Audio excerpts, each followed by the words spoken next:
شكرا يا ربي شكرا هديت قلبي شكرا نورت دربي شكرا شكرا يا رب۔ آج میں قرآن کی عملی زندگی کا دوسرا حصہ پیش کرنے جا رہا ہوں۔ قرآن انسان کو سب سے پہلے جس بات کی تعلیم دیتا ہے وہ اللہ کا ڈر اور تقوی انسان اپنے اندر پیدا کرے۔ جب انسان کے دل کے اندر اللہ کا خوف اور تقوی پیدا ہو جاتا ہے تو دل سے غیر اللہ کا ڈر نکل جاتا ہے، خوف نکل جاتا ہے۔ پھر وہ کسی سے ڈرتا نہیں ہے، گھبراتا نہیں ہے۔ اس کے اندر ایک حوصلہ اور ہمت پیدا ہوتی ہے۔ قرآن مجید نے سب سے پہلے انسانوں کے اندر ہمت اور حوصلہ پیدا کیا۔ حضرت محمد مصطفیٰ صلی اللہ علیہ وسلم پر جب دوسری وحی نازل ہوئی، یا ایھا المدثر قم فانذر وربک فکبر، اللہ نے حکم دیا کہ اے چادر میں لپیٹے ہوئے ہمارے رسول صلی اللہ علیہ وسلم، آپ کھڑے ہو جائیے، پوری ہمت اور حوصلے کے ساتھ کھڑے ہو جائیے۔ قم فانذر، اب تک انسان سے ڈرتا تھا، گھبراتا تھا، اب انسانوں کو اللہ سے ڈرائیے۔ قم فانذر، اور انسان ایک دوسرے کی عظمت اور بڑائی کو تسلیم کرتا تھا۔ قرآن کہتا ہے کہ عظمت اور کبریائی، بڑائی اور رتبہ صرف اللہ کی ذات کے لیے ہے۔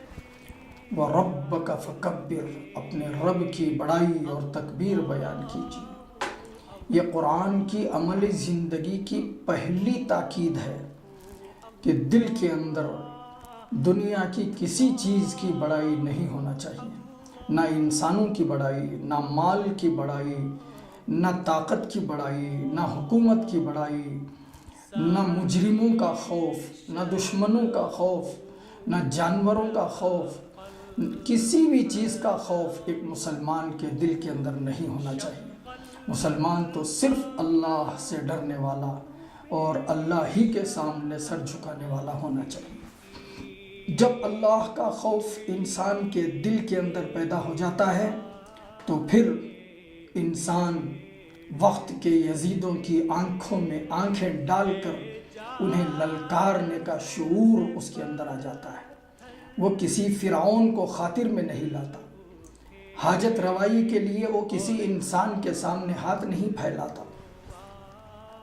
ہمارے جملہ جتنے بھی پرابلمز ہیں، ان پرابلمز کے لیے قرآن دوسرا حکم دیتا ہے کہ یہ دنیا ہے اور دنیا کام کرنے کی جگہ ہے، محنت کرنے کی جگہ ہے، مشقت برداشت کرنے کی جگہ ہے۔ پلاننگ کے ساتھ اگر تم محنت کرو گے تو تمہارا ہر پرابلم سالو ہو سکتا ہے، تمہارا پرسنل پرابلم بھی سالو ہو سکتا ہے، تمہارا فیملی پرابلم بھی سالو ہو سکتا ہے، تمہارا سوشل پرابلم بھی سالو ہو سکتا ہے، تمہارا پولیٹیکل پرابلم بھی سالو ہو سکتا ہے۔ اس کے لیے تمہیں محنت کرنا پڑے گا، زمین پر کام کرنا پڑے گا۔ جب تک کام نہیں کرو گے صرف دعاؤں سے کچھ حل نہیں ہوگا۔ مسلمانوں، میں آپ کو ایک بات بہت صاف بتا دینا چاہتا ہوں، ہم نے محنت کرنا چھوڑ دیا۔